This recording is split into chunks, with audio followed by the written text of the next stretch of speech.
What's up guys, welcome back to my channel. This video is going to be a fun one because I'm going to show you how I made this hand-carved walnut sushi board. Because such a beautiful, delicious, and finely crafted cuisine deserves to be presented on nothing less than a handmade serving board. Then stick around for the end of the video because after the build, we're going to have a DIY sushi party. We got our friends coming over and we're going to show you how we make sushi from scratch. So let's get into the build. For this piece, I wanted to use a wood that carved relatively easy. This limits wood selection because as a serving board for food, you want to have a harder wood with tighter grain to avoid damage and bacteria, but softer woods are more amenable to carving. So I went with walnut. It's hard but still carves well with a relatively tight grain structure, and it's gorgeous.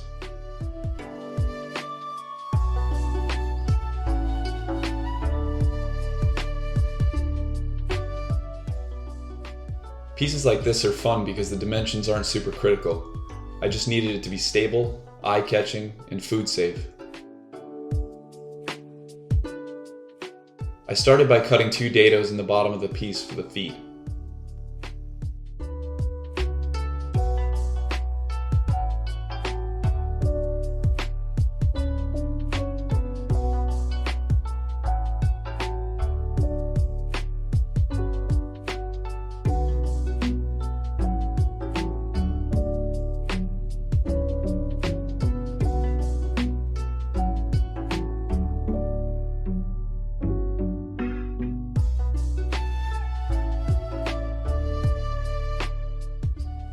Then I began the carving.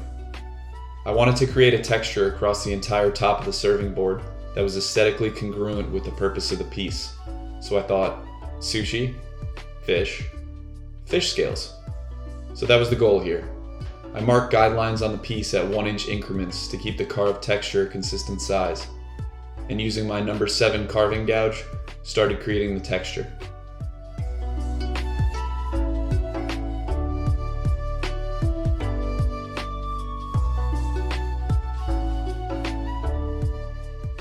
I find that by using a pushing and a slicing motion with the carving gouge, it allows the tool to slice through the wood fibers more easily and leaves a smoother surface.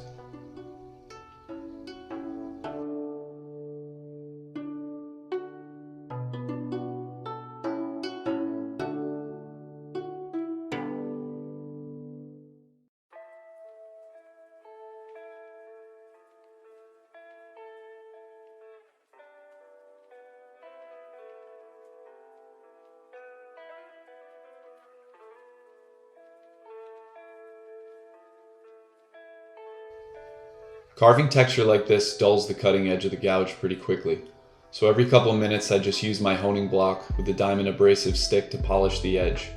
Honing these blades often prevents me from having to go back and actually resharpen them, using sandpaper or water stones.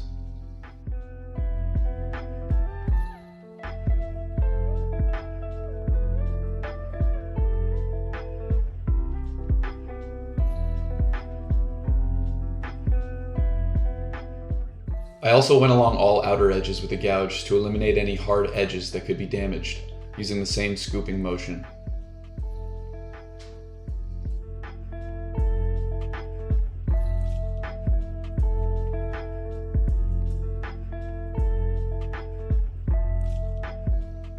With the top surface fully carved, I went on to creating a generous bottom bevel at the table saw.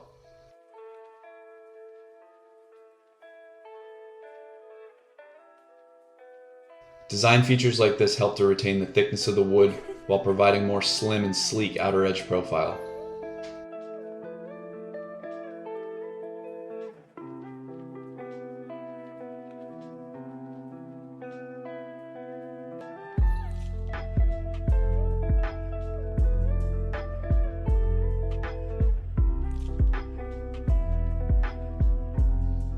I was originally going to cut the feet at 45-degree angles to match the profile of the bottom bevel, but I decided just to keep it simple with no angles on the feet.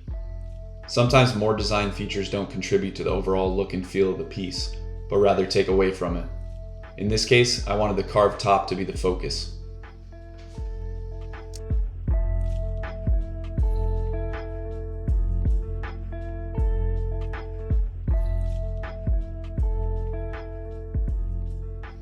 I won't bore you with sanding, but the carved top did present an interesting difficulty. Unfortunately, the surface left by the carving gouge wasn't quite finished ready, and sanding tiny concave surfaces like this is not exactly easy. So I used a fine grit sandpaper and a soft foam backer to allow the sandpaper to better reach those concave surfaces.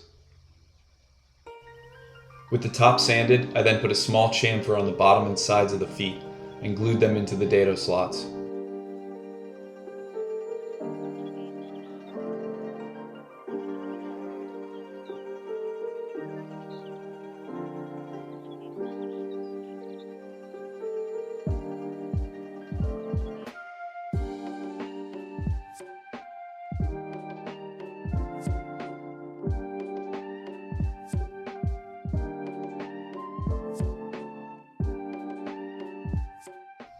Where the hell is my mallet?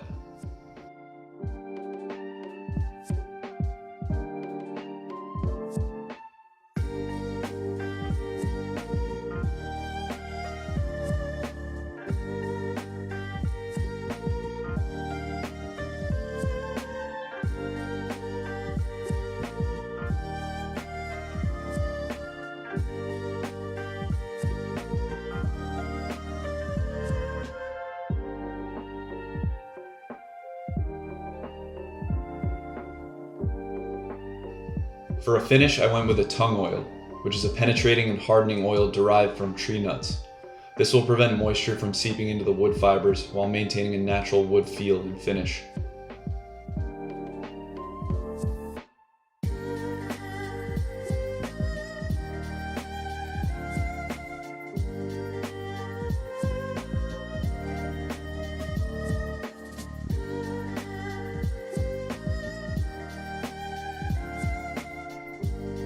I'm really happy with how this piece turned out.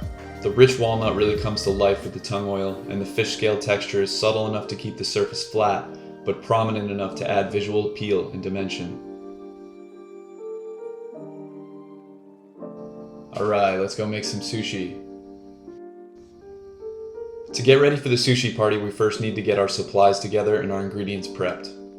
Basic supplies we'll be using will be a sharp knife, a towel, a bamboo rolling mat, also called a makisu, bowls for ingredients, for dipping sauces, soy sauces, a bowl for water, chopsticks, and a platter to present the sushi, of course. As far as ingredients go, the sky's the limit. You can have as simple or as extravagant of an ingredient list as you want, and it just depends on what you want to make. The foundational ingredient, though, is the sushi rice. And fun fact, the term sushi actually means vinegared or seasoned rice. So you can combine anything with seasoned sushi rice and it can be called a sushi dish. Making proper sushi rice is vital to your success making sushi, and I'm not going to cover it here, but there are plenty of online resources to learn. Along with the sushi rice, our basic ingredient list is going to include nori, which is roasted and dried seaweed, avocado, carrot, cucumber, jalapenos, scallions, pickled ginger, wasabi paste, and sesame seeds. Our friends will also be bringing a variety of fish and other ingredients to help spice up these creations.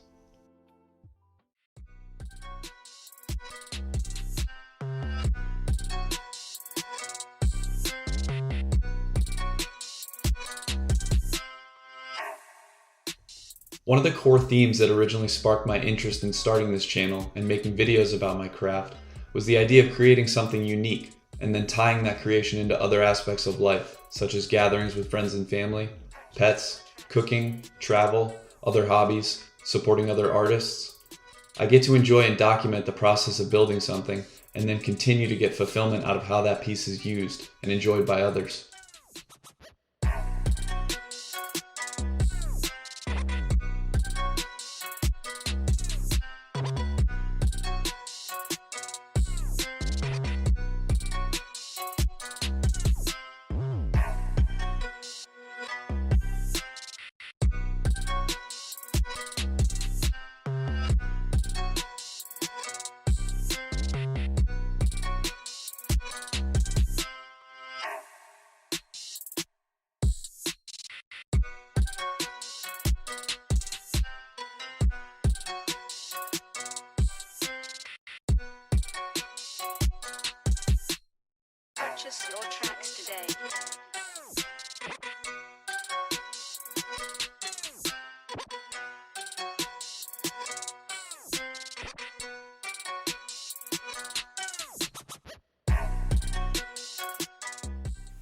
Alright, that's going to be a wrap for this video. I hope you guys enjoyed it. I truly had a blast making it. Make sure to like this video and subscribe to see more of my future content. Also, be sure to head over to my Instagram @Longaluco Woodworks to see my current work.